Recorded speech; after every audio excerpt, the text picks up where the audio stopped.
I discovered these three creatures standing over me. I lashed out at them.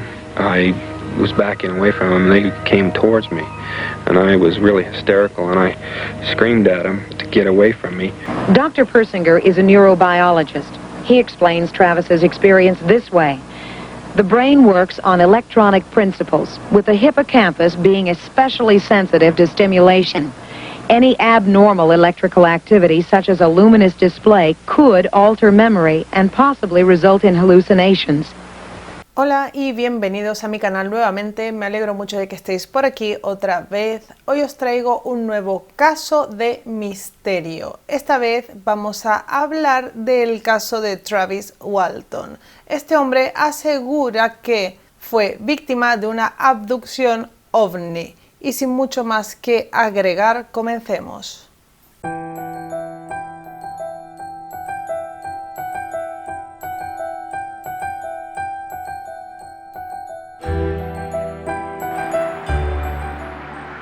Travis Walton nació el 23 de abril de 1957 en Snowflake, Arizona. Para el momento de los hechos, Travis había conseguido un trabajo como leñador y este sería básicamente uno de sus primeros trabajos, ya que él en ese entonces tenía 18 años. Por lo que he podido leer, el capataz, el que había conseguido este trabajo, esta faena de cortar una X cantidad de árboles, había sido Mike Roger, que además también era amigo de Travis. Entonces se habían juntado unos 6 leñadores para realizar este trabajo en un bosque que estaba muy cerca de allí. Esa tarde habían acabado una larga y dura jornada laboral. Ya os podéis imaginar, los que conozcáis un poco de qué va este trabajo o los que no, es igual. Imaginar que ser leñador es algo bastante cansado, que requiere de mucho esfuerzo, y sobre las 6 de la tarde más o menos habían acabado los 7 jóvenes. Ellos eran Mike Rogers, Ken Peterson, John Goulet, Steve Pierce, Allen Davis, Dwayne Smith y Travis Walton. Volverían de regreso a su casa en Snowflake desde el bosque de Sid Grace, que era donde estaban trabajando. Entonces ellos se encontraban transitando por el camino que los dirigía hacia su pueblo en una camioneta tipo pickup, cuando de repente divisan una luz que parecía un incendio. Lo que pasa es que no veían humo por ningún sitio. La curiosidad les hizo detenerse y bajar del vehículo para ver qué sucedía. El que más se acercaría hacia el lugar sería Travis Walton. Al acercarse pudieron ver como una especie de nave de forma circular que parecía un platillo estaba volando a unos 30 metros del suelo y hacía un montón de ruidos extraños y generaba muchísima luz. Travis Walton tenía mucha curiosidad por aquello que estaba viendo y entonces decidió acercarse aún más, a pesar de que todos sus compañeros le gritaban que no lo hiciera. Cuando estaba más cerca del objeto, más ruidos extraños parecía hacer. El mismo Walton cuenta que él pensó que si se acercaba un poco más, tal vez esto se iría volando, pero esto no fue lo que sucedió, sino todo lo contrario. Cuando estaba justo debajo, una luz salió directo hacia él y lo levantó en el aire, arrojándolo contra el suelo tan fuerte que sus compañeros pensaron que estaba muerto o que por lo menos se había quebrado varios huesos. Una vez en el suelo, la luz lo volvió a iluminar y él cuenta que sintió como un shock eléctrico en todo el cuerpo y entonces el objeto lo elevó en el cielo, abduciéndolo. Así que todos sus compañeros subieron rápido a la camioneta y decidieron irse lo más deprisa que podían. Estaban muy asustados y pensaban que este objeto los estaba persiguiendo. Pero casi cuando estaban llegando al pueblo, Mike Rogers, que además era, como he dicho, amigo de Travis, dice que tendrían que volver para ver si él estaba bien, para ver si esto lo había dejado ahí y tal vez estaba malherido. Así que así lo hicieron una vuelta en un y volvieron hacia el lugar de los hechos, pero allí no encontraron absolutamente nada. No había ningún rastro de Travis Walton. Casi inmediatamente después de esto denunciaron los hechos a la policía.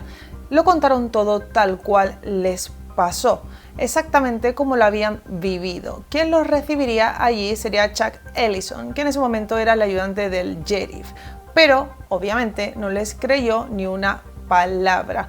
Pero como veía que estaban muy asustados y que insistían, entonces fue que llamó a su superior, Marley Gillespie, quien decide que lo mejor sería volver al lugar de los hechos y hacer una reconstrucción de la escena para ver si así daban con Travis o encontraban alguna pista de dónde podía estar este hombre. Todo parecía apuntar que esto había sido un homicidio y que lo estaban encubriendo con esta historia fantástica.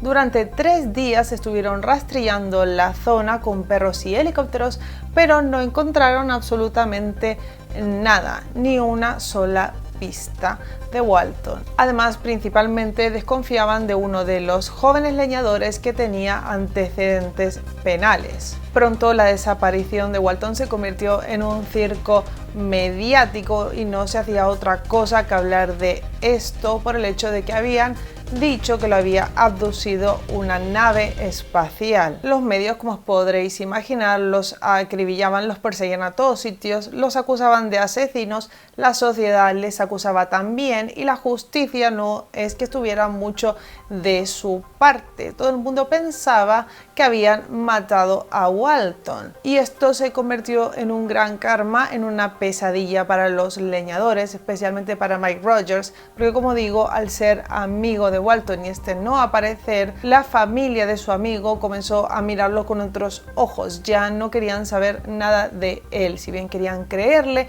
la historia era casi imposible y no se sostenía por ningún sitio. Así que como último recurso los sometieron a pruebas de polígrafo para ver si estaban mintiendo. Así que la policía llamó al examinador más cualificado que tenían. Era un miembro de la Asociación de Poligrafistas y tenía una reputación intachable. Su nombre era Cy Gilson. Así que este hombre hizo todas las pruebas a todos los integrantes del grupo. Se tomó muchísimo tiempo para hacer esto, lo hizo con mucho cuidado, según declara él y la policía, y todos menos un integrante del grupo pasaron las pruebas, a lo que Gilson dijo que un solo integrante no era importante porque todo el resto había contado la misma historia y habían pasado la prueba, según él, sin problemas. Cabe destacar que Gilson se declaró como un verdadero escéptico de este caso al principio, pero acabó diciendo que estaba seguro de que estos chicos habían visto un ovni. No contento con esto, Ellison se tomó su turno para interrogar a todos los jóvenes con sus tácticas de sheriff, sus preguntas de policía, que eran bastante diferentes, y sus métodos, y acabó diciendo que los jóvenes no estaban mintiendo, y con esto el caso estalló como una bomba mediática. Tales declaraciones hicieron que todo el mundo estuviera hablando de esto. Incluso si antes ya era un revuelo, con estas declaraciones se hizo aún más grande. Al quinto día, el cuñado de Travis por la noche recibe una llamada telefónica. La voz al otro lado del teléfono declaraba ser Travis y decía que estaba en una gasolinera bastante cerca de allí, que estaba mal herido y que necesitaba ayuda. Al principio Neff se mostró un poco incrédulo, no creía que este pudiera ser Travis porque los 5 días o 4 días anteriores a este había estado recibiendo llamadas telefónicas parecidas de bromistas o de gente que le daba pistas falsas que decían que lo habían visto aquí allá y no era verdad. Pero cuando la voz al otro lado sigue insistiendo, no pudo seguir dudándolo, ya que la voz parecía ser la de Travis. Así que cogió su camioneta y fue a buscar al hermano de Walton y los dos se dirigieron a la gasolinera. Para su sorpresa, cuando llegaron allí, la persona que se encontraba sentada en el suelo muy asustada era el mismísimo Travis Walton, quien no paraba de repetir que había visto seres de enormes ojos, y lo repetía una y otra vez. Al hablar con él se dieron cuenta de que él creía que había estado desaparecido solo unas horas, así que acaban diciéndole que había estado desaparecido 5 largos días, y con esto lo dejan aún más en shock.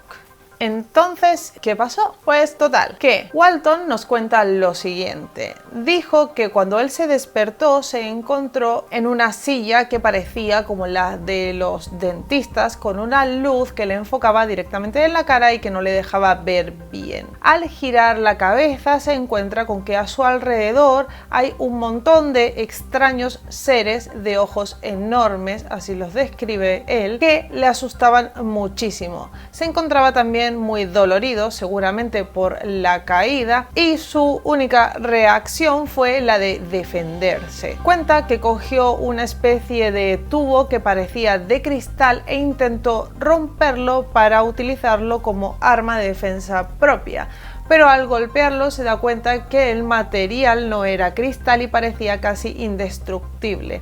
De todos modos comenzó a alejarse y lo único que logró hacer es empujar a una de estas criaturas y salir corriendo de la habitación donde estaba. Él cuenta también que comienza a correr por un pasillo y de frente se encuentra con lo que parecía un ser humano que llevaba un traje azul y una especie de escafandra en la cabeza. Así que se acerca a este ser humano, supuestamente a esta persona, e intenta comunicarse con él, pero no recibe ninguna respuesta. Lo único que hace este otro sujeto es intentar señalarle que le siga, como guiarlo. Así que como no puede hacer nada más y no sabe ni siquiera dónde está, lo sigue. Entran en un cuarto donde hay más personas como esta.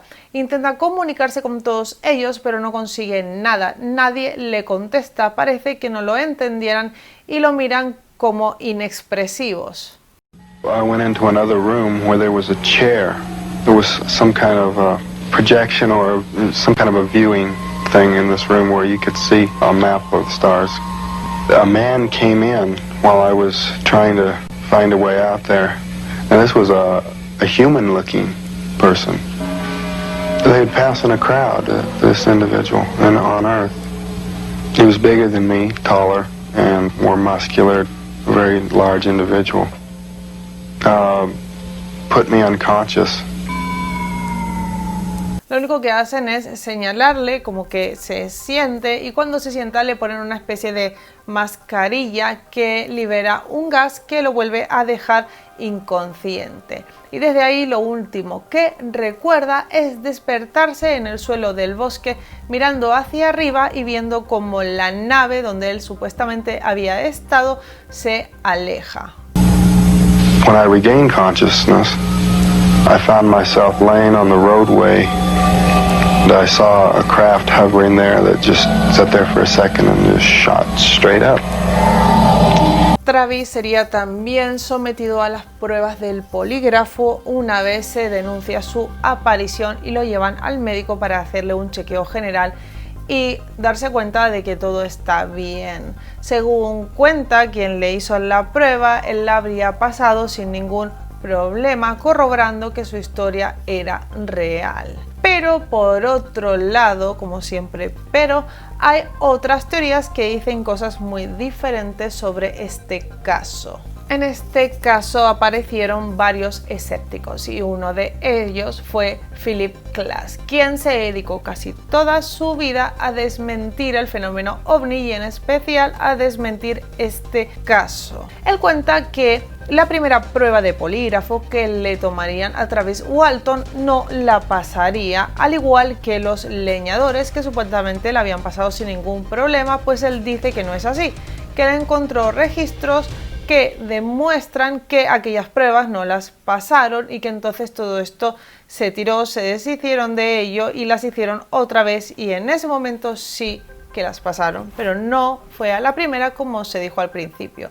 Aquellas pruebas las habría hecho John McCarthy, quien además da su testimonio y dice que cuando él le pregunta a Travis sobre la nave espacial, al dar respuestas sobre esta parte de la historia, la máquina del polígrafo empieza a hacer cosas que suelen hacer estas máquinas cuando alguien está inventándose algo, mintiendo o fantaseando. Es justamente en esta clase de preguntas donde más se nota para él la mentira. También los escépticos dicen que hay que destacar que la familia Walton era muy aficionada a todo lo que era el mundo ovni y eran muy fanáticos de todo esto.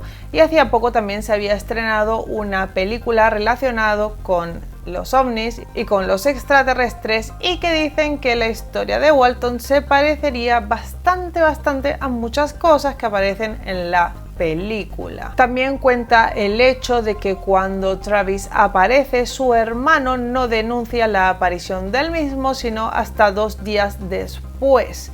Y esto nos diría que tal vez en este tiempo prepararían la declaración que finalmente darían en conjunto. En 2 días tendrían tiempo suficiente para preparar y ensayar cualquier cosa. Klass también asegura que el grupo de leñadores tuvieron unos buenos motivos económicos para seguirle la historia a Travis Walton, que ellos también se lucraron de esto, además de que este hombre, luego de todas las entrevistas que dio por las que obviamente cobró dinero, hizo un libro que se llama The Walton Experience y luego de él salió también la película, así que habría ganado mucho dinero con todo esto. Por tanto, no le interesaría a ninguna de las personas implicadas desmentirlo si esto no fuera cierto. Por otro lado, Travis acusa de que cuando él estaba en el hospital apareció una especie de médico, uno que dijo que era un médico, que en realidad intentó engañarlo para hipnotizarlo y saber la verdad de lo que había pasado, pero que esto no sería la única cosa de este estilo que le pasaría. Todo el tiempo muchísima gente estuvo intentando hacer quedar a Walton como un mentiroso e intentando engañarlo de muchas maneras para que dijera lo contrario que le había pasado, así que por este lado él también tiene su razón de enfadarse o quejarse de que la gente no le crea simplemente porque no cree en ello. Pero tanto las declaraciones de los leñadores y Travis Walton como por otro lado la de los escépticos como Philip Klass no tienen ninguna base muy sólida donde apoyarse. Así que en este caso depende con la lupa con la que se la mire, depende quién escuche la historia, creerá una cosa u otra porque nunca se pudo decir con certeza si esto era realidad, si esto era verdad o si era una mentira, si era un engaño. Así que vosotros mismos juzgaréis esta historia como lo tenemos que hacer todos porque no se sabe en realidad qué es lo que pasó aquí. Esto ha sido todo por hoy, espero que os haya gustado el vídeo, dejadme en los comentarios qué pensáis de todo esto, si conocíais la historia, si no, yo recuerdo que la vi, no sé si era la película o un documental muy largo porque fue hace mucho tiempo, pero bueno, me pareció bastante interesante de contar y he querido también tocar un poco de temas de misterio como esto y el triángulo de Bennington, que si no lo habéis visto os lo dejo por aquí arriba para que lo podáis ver porque otra vez estoy empezando a hacer más guiones sobre casos criminales y vienen bastante heavies. Así que quería un poco de misterio, rollo tranquilo, de un poco menos, no sé, así difícil de digerir. Porque también a veces, bueno, casi siempre cuando empiezo a investigar los casos criminales acabo hasta soñando con ellos porque son cosas muy tristes que quiero que se sepan, que me gusta darles voz, pero que me afectan porque soy humana. Yo creo que también os puede afectar a vosotros. Y investigando es aún más durillo que ver un vídeo y ya. Cuando empiezas a investigar y a leer un montón de artículos del periódico y te salen otras cosas y otros casos, etcétera, se hace duro, pero en fin, que lo que viene después es bastante más heavy, así que quería hacer 2 vídeos un poco más light, que son estos 2 de misterio. Os podéis suscribir haciendo clic en mi foto que os aparecerá por aquí o en el botón rojo que está aquí abajo. Suscribiros, que es gratis, darle like si os ha gustado el vídeo. Muchas gracias por estar allí y hasta la próxima.